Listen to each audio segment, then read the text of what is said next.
Certains médias tournent autour du pot. Dutrisac, lui, rentre dedans. Puis il ressort avec une réponse ou avec la preuve qu'on lui en cachait une. Benoît Dutrisac. Oh, il y a M. Guilbeault qui est avec nous, député, pas pour longtemps, hein, non. Steven? 5 jours. Libéral de Laurier-Sainte-Marie. Bonjour, bienvenue. Bonjour, Benoît. Je trouve ça important qu'on se reparle parce qu'on s'est parlé quand tu as annoncé que tu quittais. Uh-huh. Puis je te tutoie parce que ça fait un bout qu'on se connaît, qu'on se croise. Là, t'en as pour 5 jours. 5 jours. À être député. Là, tu dois être une pile de formulaires à remplir sur ton bureau puis à régler des cas. On a essayé d'enclairer le plus possible cet été, là, mais c'est sûr qu'il y en a quand même toujours un peu qui se rajoutent. Il y a des membres de mon équipe qui vont rester là, jusqu'à l'élection partielle qui aura lieu après les élections du Québec. On ne sait pas exactement quand. Là. Ouais. Donc, ils vont pouvoir continuer à faire les suivis. Mais là, tu vas nous coûter un autre 600 000, toi, là. Sacre à moi. C'est sûr que c'est pas le fun, une élection partielle. Je me suis posé beaucoup de questions avant de partir. Est-ce que... Moi, je sentais que je ne pouvais pas rester comme député libéral. Tu l'as expliqué. En long, en large, mais de façon... Mais je te dis, Steven, moi, quand je suis retourné chez nous, tu sais, quand on le fait, là, je t'écoute, puis après, quand tu as dit que Carney était pire... C'est pas ce que j'ai dit. OK, dis-le. J'ai dit que le bilan en matière de lutte au changement climatique à la fin de l'année montrerait probablement que les États-Unis vont faire mieux que le Canada parce qu'eux, ils ont beaucoup, beaucoup de charbon dans leur production d'électricité. Nous, on nous en reste plus beaucoup. Il en reste un peu en Saskatchewan, en Nouvelle-Écosse. Et eux, au fur et à mesure qu'ils enlèvent du charbon pour le remplacer beaucoup par des renouvelables, du solaire, de l'éolien, bien, ça fait diminuer leur pollution. Alors que nous, on a moins la capacité de faire ça. Donc, à la fin de l'année, ce qu'on va probablement voir, c'est que cette année, les États-Unis ont probablement fait mieux, malgré Donald Trump, qui essaie d'empêcher ça. Lui, il aime ça, le charbon. Mais malgré Donald Trump. Tu sais, le plus grand producteur d'énergie éolien et solaire des États-Unis d'Amérique, c'est pas la Californie, c'est pas l'État de Washington, c'est pas les États de la Nouvelle-Angleterre, c'est le Texas. Pourquoi? Parce que c'est juste une question d'économie. C'est moins cher. Mais t'avais pas dit aussi que Carney faisait moins bien que Harper? Bien, sur l'évaluation d'impact, ce que j'ai dit, c'est que ce que le gouvernement fédéral de M. Carney propose sur l'évaluation des grands projets, notamment, ça va plus loin en termes de démantèlement donc de déréglementation que ce qu'avait proposé Stephen Harper. C'est vrai, j'ai dit ça. T'es allé dans le Grand Nord? J'ai passé... en vélo, évidemment. Presque 3 semaines. Au Groenland? Oui. As-tu vu les images? On ne s'est pas parlé, là. As-tu vu les images? Moi, c'est là où j'ai dit à Sybelle, j'ai dit là, il faut ramener Steven Guilbeault. Là. Les images du iceberg qui flippent. Oui. Est-ce qu'on a perdu le combat des changements climatiques, Steven, là, parce que l'Europe, des canicules sévères... Ah oui. 30 000 personnes qui sont mortes en Europe cet été à cause des canicules. En Grande-Bretagne, on parle de sécheresse qui va affecter les récoltes, les feux de forêt. Ici, au Canada, plus de 4 millions d'hectares brûlés à travers le Canada. Moi, j'ai une amie qui était en visite la semaine passée. Elle vit en Colombie-Britannique. Elle ne vit pas sur la côte, elle vit à l'intérieur, là, ce qu'on appelle l'Interior BC. Là.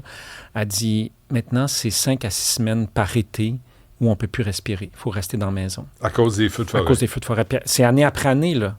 Elle dit, on va déménager parce que c'est plus vivable. On n'est pas... Tu sais, on est au Canada, là. Oui. Puis au Québec aussi, il y a eu des feux de forêt. On en a eu moins au Québec. On a été quand même assez épargnés cette année. C'est pas toujours le cas. Est-ce qu'on a perdu? Bien, c'est sûr que plus... Tu sais, quand j'ai quitté le cabinet au mois de novembre, j'ai dit, on arrive, avec les décisions qu'on prend présentement, le Canada ne pourra pas atteindre ses cibles de réduction. Puis là, il y a des gens qui vont dire, ouais, mais le Canada, on est un petit pays, ça change quoi? On est quand même le 10e plus grand producteur de gaz à effet de serre de la planète. Pas par personne, au net, au total. OK. T'sais, alors, même si on est un petit pays, ça compte. Puis après ça, ben, dans les négociations internationales, si un des pays les plus riches de la planète n'est pas prêt à faire sa part, bien là, pourquoi la Chine, puis l'Inde, puis le Pakistan, eux autres, ils se forceraient, tu sais? Oui, mais l'Inde, en tout cas, la Chine, on ne peut pas dire que c'est une grande démocratie. Mais ils font beaucoup de choses en environnement. Aussi, ce que tu me disais. Je me trompe pas, mais il y a 20 ans, là, la moitié des lacs en Chine étaient absolument pollués. Et là, ils ont comme changé tout ça.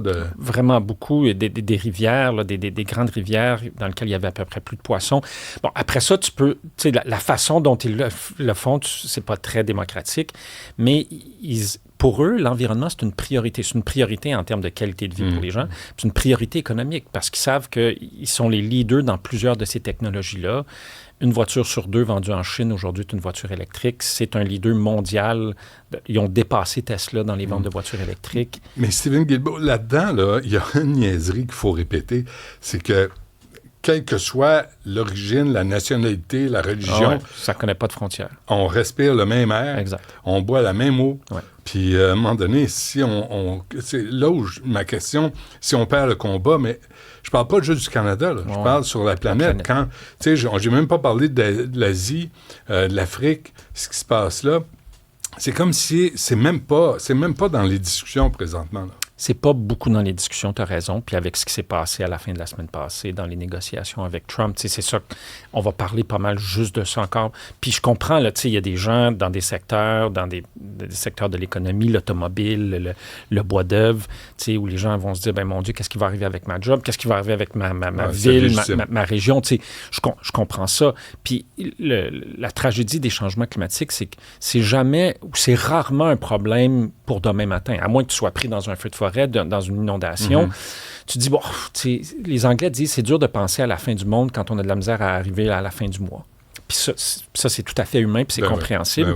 Mais, mais en haut, là, Steven, là où tu as gravité, ministre de l'Environnement, là, en haut, là, avec vos sagramouilles de conférences, où tout le monde débarque là en jet privé, puis en limousine, là, ça me tape tellement ses nerfs. Moi, je prends le transport en commun, puis je fais du vélo, mais je me rends là en avion, mais pas en jet privé. Non, mais c'est ça, on s'en sort pas bien. Mais, tu sais, comme dans l'absolu, là, la Terre, est-ce qu'elle se porte mieux? Ben non, elle ne se porte pas mieux, mais grâce à ces grandes conférences-là que tu critiques souvent, avant l'accord de Paris en 2015, là, les changements climatiques qu'on voit, là, c'est avec 1 degré Celsius de température moyenne à l'échelle de la planète, de plus qu'au début de l'ère industrielle. Donc, tous les feux de forêt puis les inondations dont on a parlé, c'est 1 degré Celsius de plus que la température moyenne il y a 150 ans à peu près. Avant l'accord de Paris, on se dirigeait dans un monde où les températures allaient augmenter d'au moins 4 degrés Celsius. Puis c'est pas, 4 degrés Celsius, c'est pas 4 fois plus de changement climatique. C'est comme 8, 12, 16 fois plus. C'est exponentiel. C'est presque exponentiel, ça l'est pas. Là, grâce à l'accord de Paris, on s'enlignerait pour être autour de 2,5 degrés Celsius d'augmentation de température. Donc, c'est mieux que 4, mais c'est encore beaucoup trop. Il y a encore beaucoup de choses qu'on doit faire pour limiter les dommages. Mais c'est ça qu'on essaie de faire présentement. Comment il s'appelait? Il y a un scientifique en 1988. James Hansen. Hansen. Il écrit encore. Hein, il a écrit cette année, puis il a dit, préparez-vous. Là, il dit, les modèles informatiques qu'on utilise sous-estiment l'été qu'on va avoir. Puis ce gars-là, il a eu raison plus souvent qu'il a eu tort dans sa vie. Oui, parce qu'on a ri de lui. Là, à la fin des années 80. 88, oui. C'était un clown.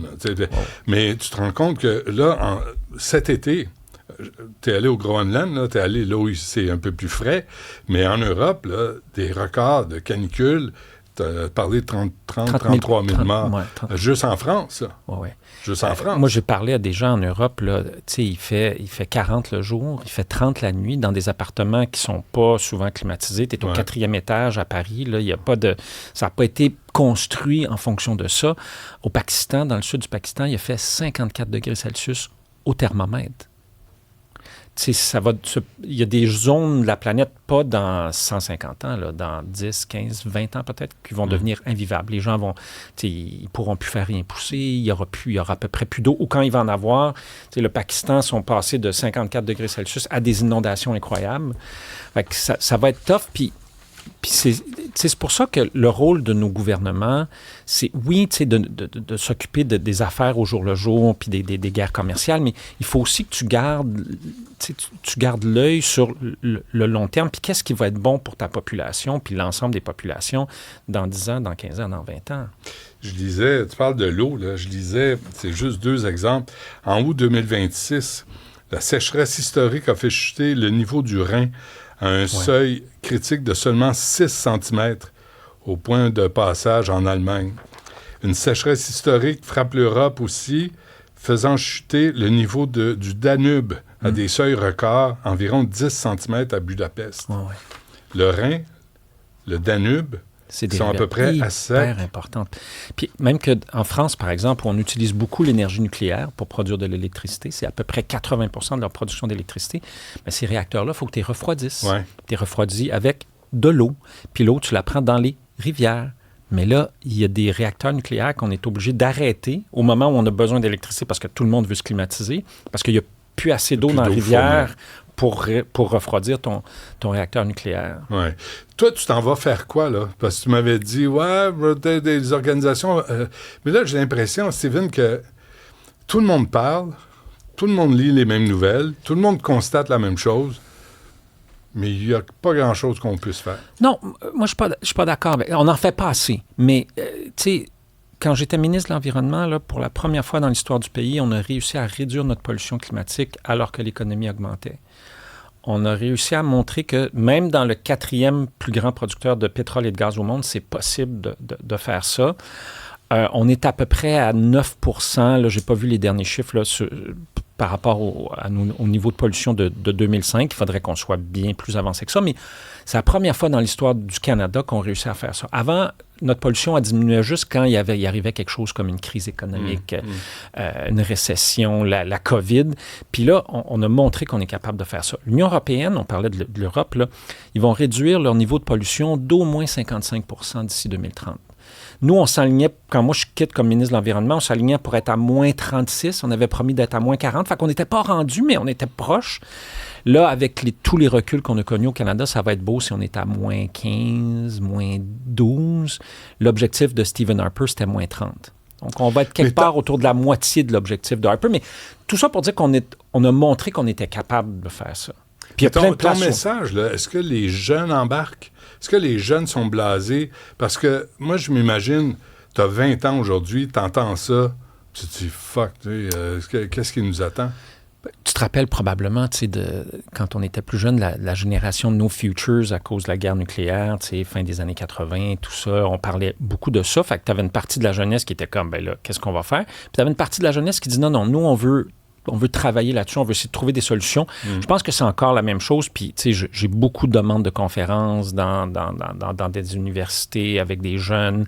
J'étais avec 55 jeunes, justement, en Arctique cet été, qui venaient de plusieurs pays arctiques, États-Unis, Canada, Groenland, Islande. Puis ces jeunes-là, ils sont motivés. Tu sais, ils comprennent, puis ils voient bien là, l'ampleur du problème, mais ils disent, moi, je veux faire partie de la solution.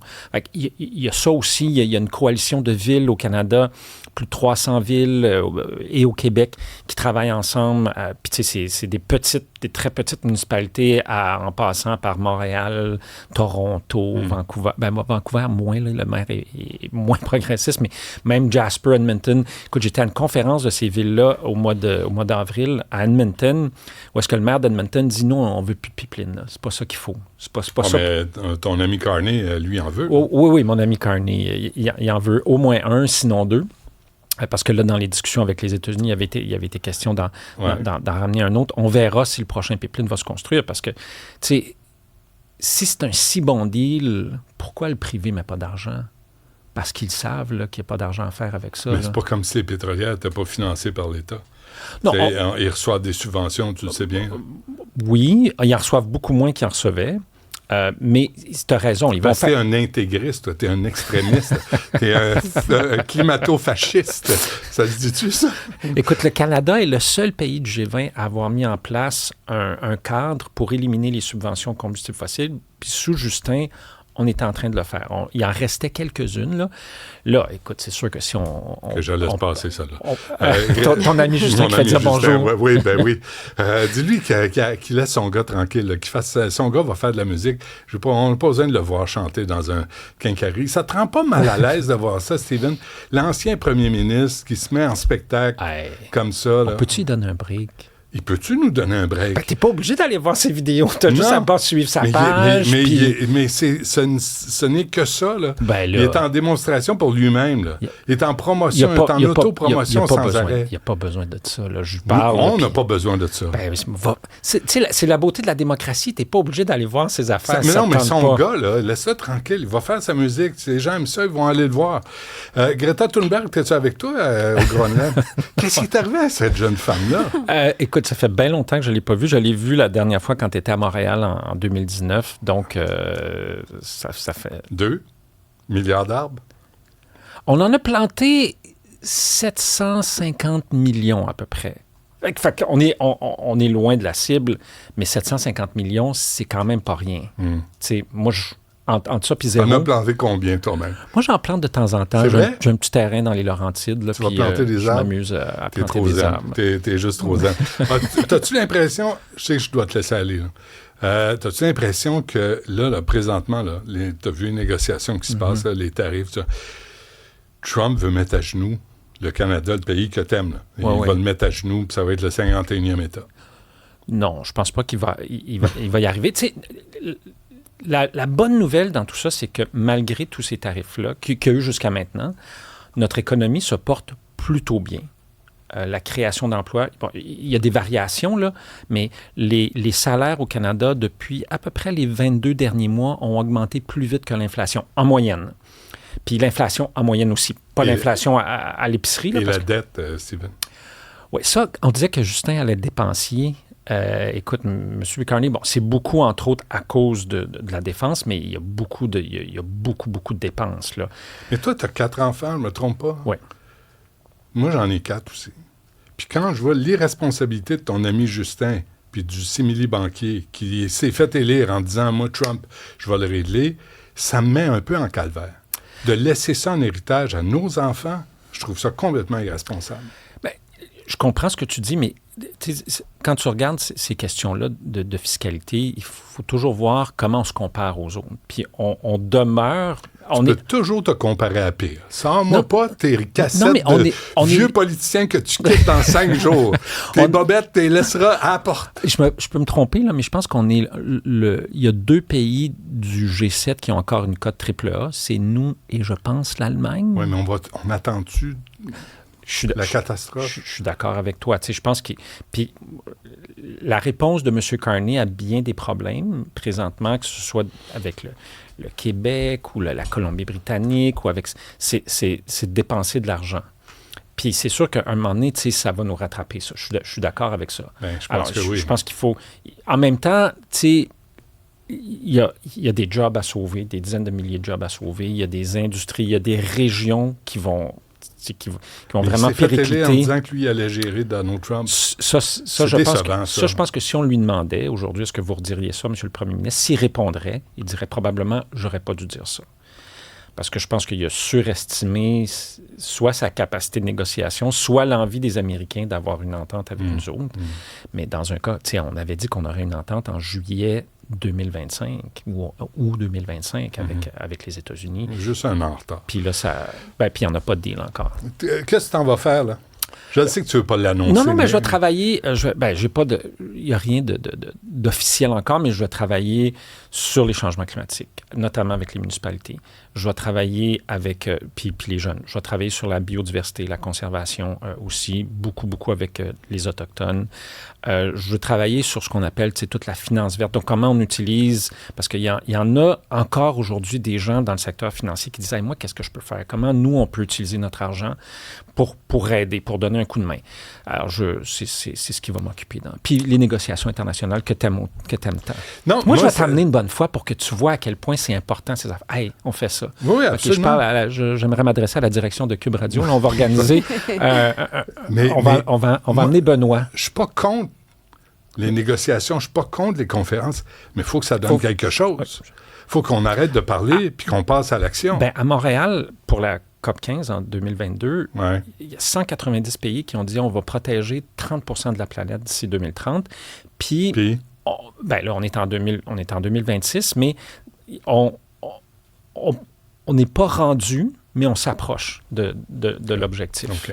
OK. T'appelles en moi l'optimiste, mais il répond pas à l'appel. Bon, 5 derniers jours, va régler les dossiers qui restent à régler. Puis, bonne chance. Merci, Stephen. Merci, Benoît. Merci.